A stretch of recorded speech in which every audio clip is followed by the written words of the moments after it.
नमस्कार दोस्तों, स्वागत है आप सभी का डेली 11 में। आज डेट है 28 दिसंबर 2022। देखेंगे अपने आज के करंट अफेयर।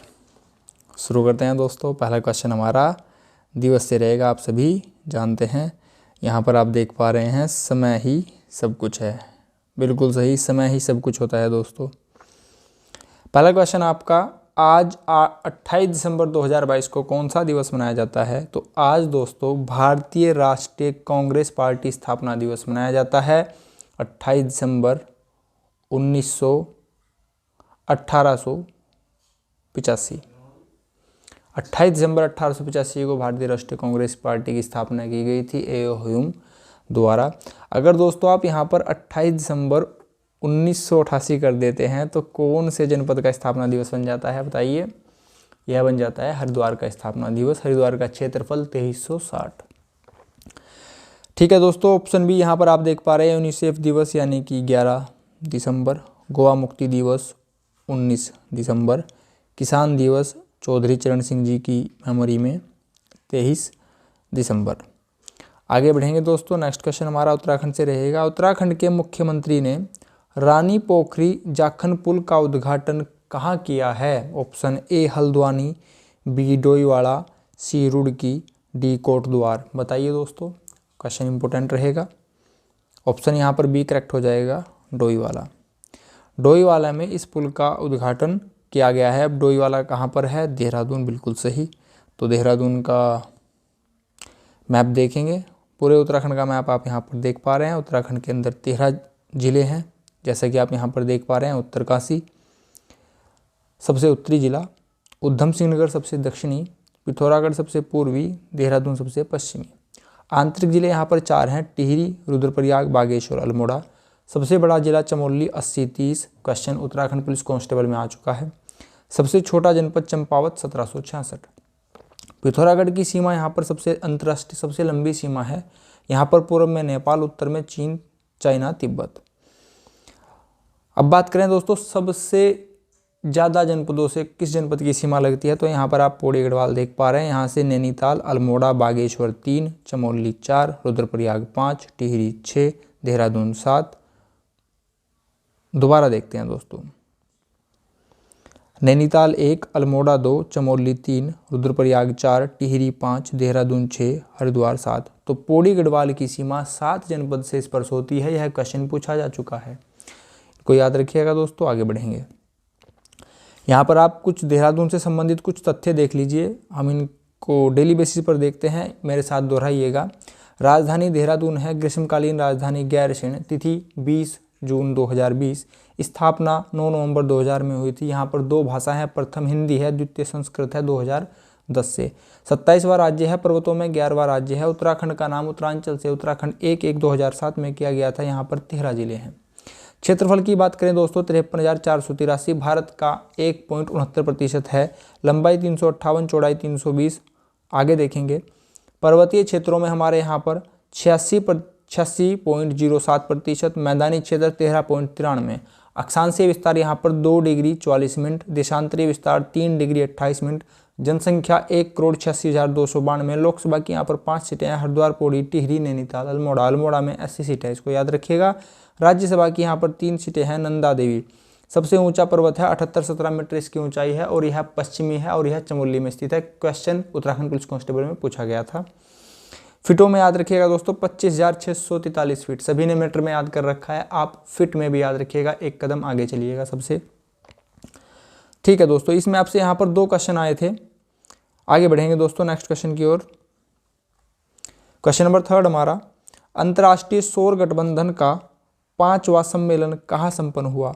दोस्तों आपको एग्जाम में सिर्फ इतना भी लिखा मिल सकता है कि ISA का 5वां सम्मेलन कहाँ संपन्न हुआ।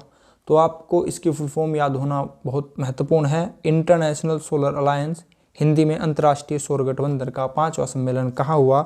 तो दोस्तों यह हुआ है भारत में। क्वेश्चन अगर ऑप्शन इस टाइप से ना हो, ऑप्शन वहाँ पर देश आ जाएं कि भारत, अमेरिका, जापान, ऑस्ट्रेलिया, तो भारत में हुआ है। स्पेसिफिक करके आ जाए भारत में कहाँ पर हुआ है, तो देहरादून, मुंबई, दिल्ली, बेंगलोर। मैंने आपसे ट्रिक बता रखी है, आप करेक्ट आंसर कहाँ पर लगाएंगे? नई दिल्ली। तो यह नई दिल्ली में आयोजित हुआ है। जानते हैं इसके बारे में दोस्तों, यह क्या है। ISA फुल फॉर्म मैं आपको बता चुका हूँ, इंटरनेशनल सोलर अलायंस, अंतर्राष्ट्रीय सौर गठबंधन। इसका शुभारंभ किया गया था 2015 में, बहुत ही महत्वपूर्ण है, याद रखिएगा। शुभारंभ किया गया था नरेंद्र मोदी और फ्रैंको ओलांद फ्रांस के राष्ट्रपति के द्वारा। अब यह क्या है दोस्तों, पृथ्वी पर अगर आप यहाँ पर देखेंगे, यहाँ पर देखिए दोस्तों, पृथ्वी अगर आप इसको मान लेते हैं, यहाँ पर विषुवत रेखा है 0 डिग्री अक्षांश, कर्क रेखा यहाँ पर 23.5 डिग्री, मकर रेखा यहाँ पर दोस्तों 23.5 डिग्री, यहाँ पर इन दोनों रेखाओं के बीच में जो ये स्थान आ रहा है, जो ये क्षेत्र आ रहा है, इसी क्षेत्र के बीच में जो देश आएंगे, विश्व के जितने भी देश होंगे, वह इस अंतर्राष्ट्रीय सोलर अलायंस का सदस्य होंगे और सौर ऊर्जा के क्षेत्र को, महत्व को बढ़ावा देंगे। यह 1 ट्रिलियन से ज़्यादा तक का लक्ष्य रखा गया है प्राप्त करना है ऊर्जा में 2030 तक। इस तथ्य को भी आप याद रखिएगा। आगे बढ़ेंगे दोस्तों नेक्स्ट क्वेश्चन की ओर। छठा, पूर्वी एशिया शिक्षा मंत्री शिखर सम्मेलन कहाँ आयोजित किया गया है? Option A Bharat, B Malaysia, C Nepal, D Vietnam. बताइए दोस्तों। करेक्ट आंसर यहाँ पर ऑप्शन डी होगा दोस्तों, ऑप्शन डी करेक्ट होगा, वियतनाम। यह वियतनाम में सम्मेलन आयोजित किया गया है। वियतनाम की लोकेशन देख लीजिए, यहाँ पर आप मैप देख पा रहे हैं। India, Nepal, Bhutan, Bangladesh, China, Myanmar, Thailand, यहाँ पर लाओस देख पा रहे हैं और यहाँ पर कंबोडिया, अंत में आप यहाँ पर देख पा रहे हैं वियतनाम। यह जो सम्मेलन हुआ है वियतनाम की राजधानी हनोई में संपन्न हुआ है। दोस्तों यहाँ से एक क्वेश्चन इंपॉर्टेंट आता है। मैंने आपसे बताया था विश्व का सबसे बड़ा भू आबद्ध लैंड लॉक्ड कंट्री कजाकिस्तान है। अगर आप दक्षिण पूर्व एशिया में चलेंगे तो यहाँ पर एकमात्र आप देश देख पा रहे हैं लाओस। दक्षिण पूर्व एशिया का एकमात्र देश है जो भू आबद्ध कंट्री है, लाओस। इसको याद रखिएगा। आप यहाँ पर देख पा रहे हैं लाओस की सीमा कहीं भी जल से नहीं स्पर्श हो रही है। पूर्व में इसके वियतनाम, दक्षिण में कंबोडिया, पश्चिम में थाईलैंड और यहाँ पर चाइना आप देख पा रहे हैं। भू आबद्ध यानी कि लैंडलॉक्ड कंट्री है। आगे बढ़ेंगे दोस्तों, मैप से क्वेश्चन हो गया है, आगे देखते हैं। सतत पर्वतीय विकास शिखर सम्मेलन 11 का आयोजन कहाँ किया गया है? ऑप्शन ए आपके पास Ladakh, B Uttarakhand, C Assam, D Gujarat. Correct answer यहाँ पर ऑप्शन ए रहेगा। यह आयोजन लद्दाख में किया गया है। लद्दाख के बारे में जान लेते हैं दोस्तों। लद्दाख का मैप आप यहाँ पर देख पा रहे हैं। लद्दाख और जम्मू पहले ये एक ही था दोस्तों, और यह पहले एक राज्य था। इसका अनुच्छेद 370 में जिक्र था। अब 31 अक्टूबर 2019 से इसको 2 केंद्र शासित प्रदेशों में तोड़ दिया गया है। 2 यूनियन टेरिटरी बना दिया गया है, लद्दाख और जम्मू। तिथि याद रखिएगा 31 अक्टूबर 2019। लद्दाख की सीमा अगर आप यहाँ पर देख पाएंगे, दक्षिण में हिमाचल प्रदेश, पश्चिम में श्रीनगर से, और यहाँ पर पूर्व में अंतर्राष्ट्रीय सीमा चाइना, उत्तर में भी चाइना से स्पर्श हो रही है। यहाँ पर थोड़ी सी दोस्तों अफगानिस्तान से स्पर्श हो रही है। अफगानिस्तान की सीमा हमसे बहुत ही छोटी सीमा है जो स्पर्श होती है 106। सबसे बड़ी सीमा यहाँ पर आप देख पा रहे हैं बांग्लादेश से स्पर्श होती है 4096। क्वेश्चन आ चुका है, इंपॉर्टेंट काफ़ी है। अब जानते हैं दोस्तों लद्दाख के बारे में। लद्दाख राजधानी लेह। लद्दाख में लोकसभा की 1 सीटें हैं, राज्यसभा की कोई सीट नहीं है। लद्दाख में हेमिस राष्ट्रीय उद्यान है, बहुत ही इंपॉर्टेंट है। यह NTPC रेलवे के एग्जाम में पूछा गया प्रश्न है। चांगथांग शीत रेगिस्तान यहीं पर है। चांगथांग शीत रेगिस्तान वन्यजीव अभ्यारण्य।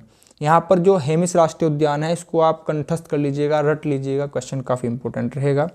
आगे बढ़ेंगे दोस्तों नेक्स्ट क्वेश्चन की ओर। वर्तमान में भारत के जल शक्ति मंत्री कौन हैं? नई नियुक्तियों से हम प्रश्न रिपीटेशन पे लाते रहते हैं, जिससे आपको जो चीज़ें हैं वो है ब्रश अप होती रहे, रिफ्रेश होती रहे। Option A Hardeep Singh Puri, option B Gajendra Singh Shekhawat, option C Arjun Munda, option D Dharmendra Pradhan. अगर आप करंट अफेयर के सेशन में रेगुलर होंगे तो आप ऑप्शन को एलिमिनेट करने में सक्षम होंगे। आप जानते हैं धर्मेंद्र प्रधान शिक्षा कौशल मंत्री, अर्जुन मुंडा जनजातीय, हरदीप सिंह पुरी पेट्रोलियम कोयला रसायन मंत्री। अब ऑप्शन बचता है ऑप्शन बी, गजेंद्र सिंह शेखावत ही जल मंत्री हैं दोस्तों। ठीक है, आगे बढ़ेंगे। केंद्र सरकार ने कहां से आने वाले अल्पसंख्यकों को नागरिकता देने संबंधित एक सूचना अधिसूचना जारी की है? तो यह कौन से होंगे? ऑप्शन ए अफगानिस्तान, बिल्कुल करेक्ट है। ऑप्शन बी बांग्लादेश, यह भी करेक्ट है। ऑप्शन सी यहाँ पर पाकिस्तान। तीनों ही ऑप्शन करेक्ट हैं दोस्तों। इन तीनों ही देश से आने वाले अल्पसंख्यकों को केंद्र सरकार नागरिकता देने संबंधी अधिसूचना जारी कर चुकी है। इसको याद रखिएगा। आगे बढ़ेंगे। नेक्स्ट क्वेश्चन नंबर 8 हमारा, हाल ही में किसके द्वारा रोजगार मेले का शुभारंभ किया गया है? ऑप्शन है द्रौपदी मुर्मू, हमारी वर्तमान में राष्ट्रपति हैं। यह आदिवासी क्षेत्र से आने वाली प्रथम राष्ट्रपति हैं, प्रथम महिला राष्ट्रपति हैं। अगर इनका क्रम पूछा जाए महिला के तौर पर तो ये द्वितीय राष्ट्रपति होंगे, क्योंकि प्रथम आप जानते हैं प्रतिभा पाटिल। अमित शाह बताइए दोस्तों, गृह मंत्री। राजनाथ सिंह रक्षा मंत्री। नरेंद्र मोदी प्रधानमंत्री। आप सभी जानते हैं, करेक्ट आंसर यहाँ पर होगा ऑप्शन डी, प्रधानमंत्री नरेंद्र मोदी के द्वारा ही रोजगार मेले का शुभारंभ किया गया है। क्वेश्चन नंबर 9 हमारा, अमेरिकी संसद में कितने भारतीय अमेरिकी निर्वाचित हुए हैं? बड़े ही गौरव की बात है। अमेरिका संसद में भारतीयों का परचम लहरा रहा है। Option A 5, B 6, C 7, D 8। Correct answer यहाँ पर रहेगा 5। अमेरिकी संसद में भारतीय अमेरिकी 5 निर्वाचित हुए हैं दोस्तों। हमारा यस्टरडे क्वेश्चन जिसका आंसर आप सभी ने बिल्कुल सही दिया है, नैनीताल में जमरानी बांध परियोजना 2027 में जिसका लक्ष्य पूर्ण होना रखा गया है, ऑप्शन याद रखिएगा। यह किस नदी पर है? गोला नदी पर। ठीक है दोस्तों, बिल्कुल सही। गोला नदी पर हल्द्वानी भी स्थित है और हल्द्वानी नाहन पर्वत श्रृंखला पर भी स्थित है, इसको याद रखिएगा। आज का हमारा क्वेश्चन ऑफ द डे रहेगा, स्वच्छ सर्वेक्षण 2022 में देहरादून नगर निगम को देश में कौन सी रैंक प्राप्त हुई है? ऑप्शन ए 65वीं, ऑप्शन बी 69वीं, ऑप्शन सी 72वीं, ऑप्शन डी 75वीं। इसका आंसर आप कमेंट बॉक्स में बताएंगे। और आप मुझे एक और चीज़ बताएंगे दोस्तों, उत्तराखंड में वर्तमान में कितने नगर निगम हैं? मैं आपको ऑप्शन दे रहा हूँ 7, 8, 9, 10। इन दोनों ही प्रश्न का आंसर आप कमेंट बॉक्स में बताएंगे।